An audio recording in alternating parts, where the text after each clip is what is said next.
বন্ধুরা নেমে যাচ্ছে। এই তুই আমাকে কেন ঝগড়া করার চেষ্টা করছিস? হাই বন্ধুরা, এখানে ভূত নেমে যাচ্ছি।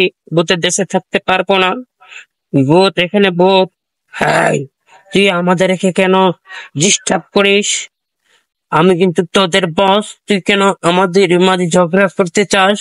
এ ব্যক্তি তোদেরকে আজকে আমি মেরে ফেলবো টিপে টিপে এক ভূত খাবো পেরে।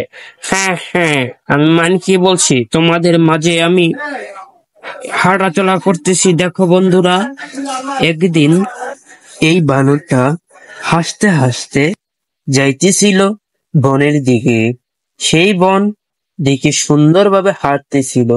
একজন কৃষক মুরব্বী হাঁটতেছিল, কিন্তু সে সামনে গিয়ে সন্ধান পায় এক ছোট মানুষের সন্ধান পায়। সে সন্ধান পাওয়ার পর সে ছোট মানুষকে লাথি দিয়ে মেরে ফেলে, কিন্তু মারতে নিজে না পারে নিজেই পড়ে যায়। ফসকে নিজেই পড়ে যায়। হাই বন্ধুরা, আমি আসতেছি তোমাদের মাঝে। হাই বন্ধুরা, তোমরা কেমন আছো? আশা করি ভালো আছো। তোমাদের মাঝে এ এ